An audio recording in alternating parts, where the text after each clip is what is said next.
Training Podcast. I'm your host, Dom Harding. Our aim with this podcast is to bring you interviews and insights into work-based learning and just some general chat from industry leaders from around the country. Today's guest is Alex Miles, who is the Managing Director at Yorkshire Learning Providers. Hello. Yeah.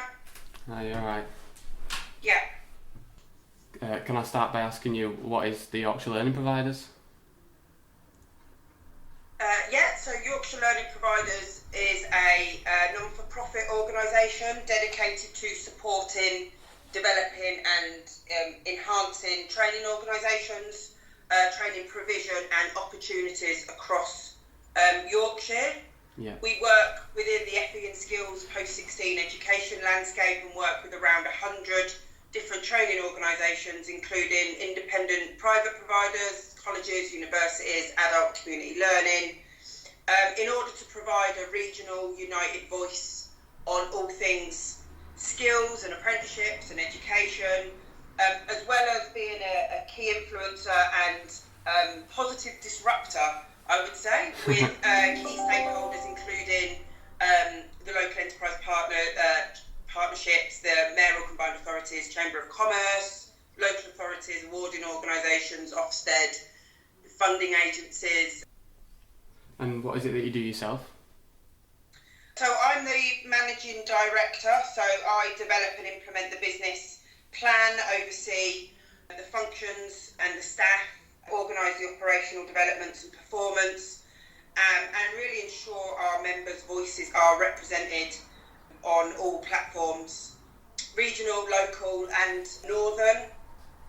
I also deliver a range of provider support services nationally, really supporting apprenticeship and adult education providers through a range of interventions that sit within quality improvement, governance, safeguarding and prevent, audit readiness, inspection prep, quality of opportunity. And I've also launched in 21 two really passion pieces of mine around green and sustainable development and ensuring that our curriculums and our institutions and our local offer really reflects life in modern Yorkshire, I guess, and also social mobility and supporting those from the most deprived areas and the most hardest to reach, to really see education and apprenticeships as a key driver in supporting social mobility and the levelling up agenda. So you do quite a lot then. Yeah, I mean, I'm never bored, that's for sure. No, it's a good thing though, to not be bored. Keeps me out of trouble. So what does like a day-to-day look like, or is it just different all the time? Yeah, so I mean, it's hugely different every single day, and it's completely dependent on if I've got a quality improvement focus that day. So yeah, every day is different.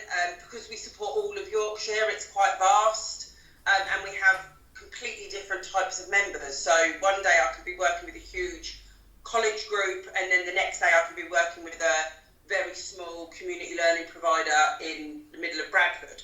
So I love the variety, and I love the variety of not only what we do, but also of what our members do and the kind of social impact that they have. There's also the kind of wiring of our sector, which is spending a lot of time reading policies, developing policies, providing feedback to consultations, which I also really kind of love the challenges that this sector brings, and just no 2 days are the same. Yeah. How did you get to where you are today? Sort of previous job roles and stuff? So I started my career, I guess, in education in a local engineering training provider, fresh out of uni, so I was super green in terms of working in the education space. And I was brought in as a project support assistant, I think it was, on a European funded project, which was to go around to schools and parents to promote the benefits of apprenticeships, to try and develop and grow the uptake of apprenticeships across West Yorkshire. And that was 20 years ago, and that's still something that my organisation does now, so it's still something that I'm banging that drum kind of 20 years later. Yeah. The CEO of that training provider actually sat on a board of a group of local all of West Yorkshire to help support and develop the kind of post-16 work-based learning side of our sector, and that group approached the local LSC at the time in West Yorkshire for some set-up funding, for some kind of grassroots funding, which they agreed, and that's where West Yorkshire Learning Providers was born out of. So I then became West Yorkshire Learning Providers' first member of staff. I was tupied over from the engineering training provider into West Yorkshire Learning Providers to set up the contracts department. So that was 18 years ago, and although I've held many, many roles within the company for the last few years, I took over as MD 5 years ago. To really set the company on a new direction, and we've since then done the rebrand. We've become Yorkshire-wide. We've now got more members than we've ever had, and I'm really passionate that our network leads a more social impact route way. So before that, however, I worked in loads of bars and pubs, and that I was even titled the grumpiest barmaid in Leeds for 1 year. So that's something I'm proud of. My sister's a barmaid, and she's got that title where we're from as well. Oh yeah, it's a hard job. I imagine it is, to be honest. Cause putting a smile on your face for 8 hours a day is not easy. No. You mentioned that you went to uni. Yeah. Did you ever consider doing an apprenticeship, or would you do one now even? So yeah, I didn't know about apprenticeships. I knew my dad had done one in engineering, so maybe if that was an option, I would have done, but I didn't know about it, so I did the more traditional route. I absolutely would do an apprenticeship now if, you know, a suitable one came up. It's something that we're really passionate about, and although I did the traditional route, when I go out and do talks with young people and parents, I always say that the apprenticeship route is the preferred route, ultimately, because you gain more from it, and it's more real life experience. So yeah. So yeah. Yeah, I got into uni, but then decided not. I did an apprenticeship here at Springfield, and it was the best thing I ever did because there's no debt. There's no debt, but also it's real life experience. We see so many university students come out now that can't cope with the world of work because they don't have that reality aspect. And I think there's a statistic that says 80% of the baristas in Leeds are degree or master's qualified. So the people that are pouring our coffees are, you know, the most educated people in our city, and that's absolutely nuts because they just can't get jobs, you know, in elsewhere, or don't have that transferable ability to turn all their years of education into employment. And it's very sad, but apprenticeships is the best route, I think, for ensuring that we've got a good, sustainable, productive region. Yeah. What we've spoke about your job quite a bit and how you got to where you are. What do you actually love about your job? Working with our members, working with the communities in which we serve, working with the local kind of partners. I really, really like kind of getting underneath solutions and challenges and problems. I'm a kind of audit-minded person, so I like working with providers when they have a specific challenge, whether that's compliance, quality assurance, improvement. Yeah. I love going out and doing our provider support service and really helping providers enhance their provision or their back office processes or their governance and structure arrangements, and just providing that kind of information, advice and guidance, and helping develop a really impactful curriculum, really. I just love working in education, and particularly my passion is on the more social aspect of it, and how we can use education as a real platform to boost those from the hardest to reach areas. We just need to come together and do it. So there's loads on the agenda this year for us around that kind of whole social impact and activities. So watch this space. Will do. We're going to talk about the pandemic now. Yeah. I know we've sort of come out of the other end almost, but a lot of companies are still feeling the effects, obviously. So, do you think that the pandemic has had an impact on apprenticeship starts and completions? Yeah, I think the impact on apprenticeship was actually seen prior to the pandemic. I actually think we started down a particularly downhill pattern when the levy was introduced. Yeah. We have a hugely disproportionate number of adult apprentices compared to young apprentices, which I don't feel is appropriate use of government money. I don't think it supports social mobility. I don't think it supports young people's choice. So I actually think we were on a bit of a downward spiral when the levy was introduced. I don't think the pandemic has helped in terms of showing apprenticeships as a viable route way. We're seeing a lot of parents that see it too high risk, so their young people are staying on in full-time education, which is not always the most appropriate route way for some people. I think there's been some positives. I think that the pandemic has helped apprenticeships be a bit more hybrid and be a bit more blended and flexible. The fact that we can now do our apprenticeships as a kind of blended curriculum, part of it online, part of it face-to-face, part of it self-study, part of it teacher-led study, I think is a really positive step. I think that it's moved apprenticeships into a bit of an archaic delivery model into a more modern delivery model, and that should help certain areas, particularly the support we do in North Yorkshire where it's really, really rural. So apprenticeships weren't taken up very much because there was this misconception that you had to go to a college campus to learn, whereas now with the pandemic and the new way of working and learning, it's more blended and more online and face-to-face. I think that it will help boost apprenticeships in those more rural areas or those communities where they didn't access before, because, you know, particularly in the hardest to reach areas, people don't want to go into the big city. The pandemic has helped apprenticeships move into a more modern way. That's a good thing. I actually think that the pandemic has affected training providers more. I think the biggest impact is on our sector, and I think it's been unrecognised, unsupported and undervalued during the pandemic, and the work that we've seen our training providers do to keep learners motivated and engaged and their well-being up and their mental health up, and with a severe lack of funds, a severe lack of support from local and central government, and a severe lack of recognition for the kind of hard work that providers have put into the learners in the sector. And there was a quote that came out of a meeting that, well, the pandemic is over, so providers just need to get on with things now. And that, I think that's really naive way of looking at what we do as a sector and what providers face on a daily basis. And the mental health crisis is going to be around for a long, long time, and just to disregard what providers do in that space, I think is going to have the biggest impact. I think apprenticeship starts will pick up. I think there's a whole piece of work we need to do around completions, but I think that's more about recognising and valuing the brand of apprenticeships. I don't necessarily think that's a pandemic thing. Yeah. Did the pandemic influence how you worked?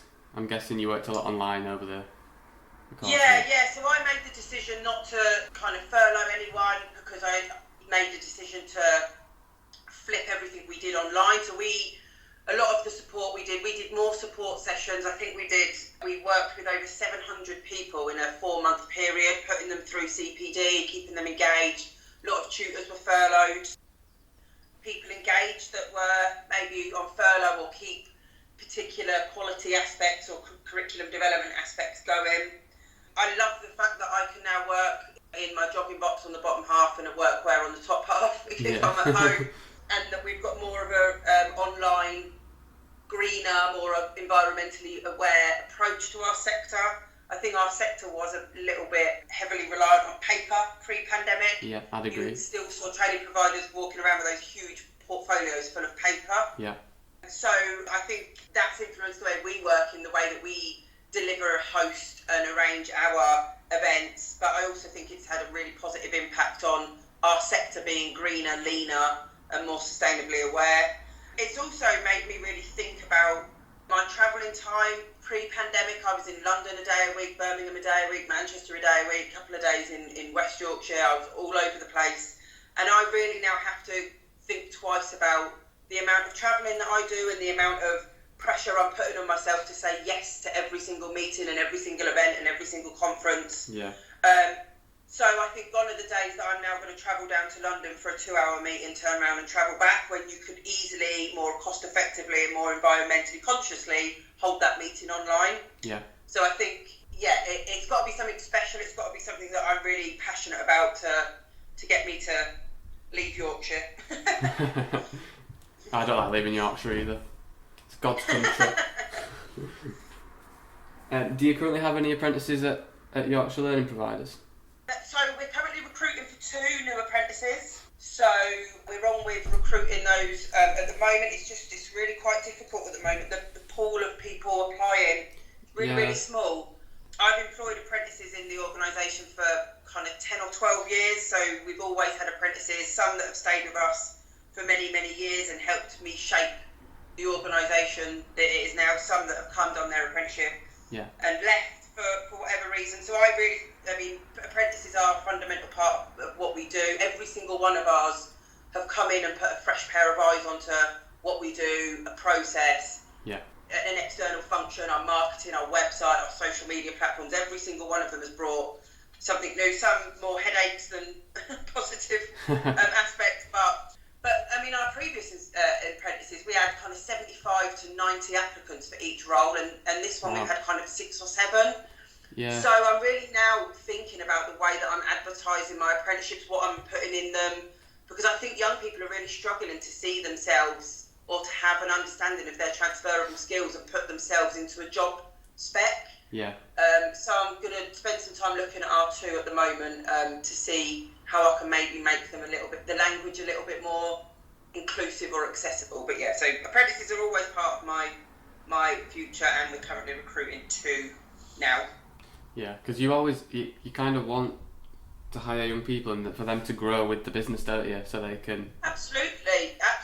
Yeah, like I said, we've had apprentices that have stayed on for many, many, many, many years and have, started with us as a business admin apprenticeship and then ended up running my contracts department or running our business development team or whatever it might be. I'm kind of really open to apprentices kind of leading their own destiny and not pigeonholing them when they come into the organisation. So, but I always think, particularly the younger apprentices, they just have a fresh pair of eyes, and quite frankly, they're not shy about telling you, why are you doing that process? That seems long. Yeah. Or why are you using that particular approach to marketing, or why have you ever thought about doing this? And it's always like, oh yeah. So having that fresh pair of eyes, having that kind of different lens on your organisation, I just think is fascinating, but also really important. Yeah, because they could also come in, say that, and you don't have a clue what they're talking about because we just don't know about that yet.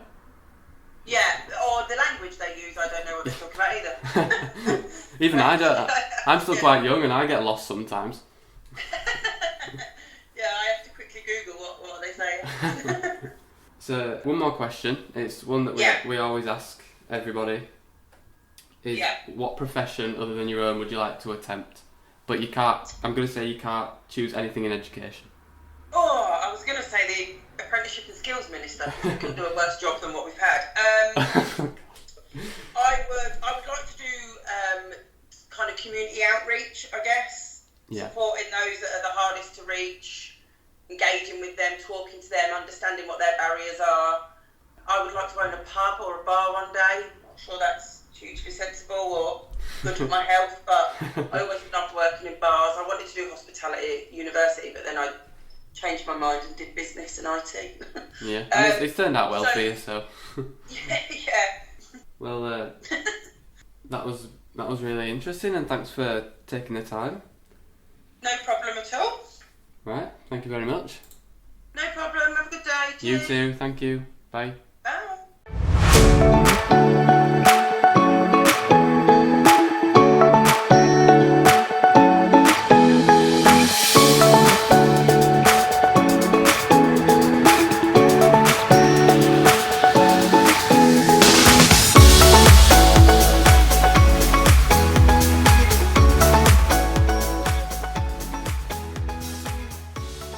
Thank you for listening to the Springfield Training Podcast. We'd appreciate if you could like and subscribe to our channel, and we'll leave all links to our social channels in the description as well.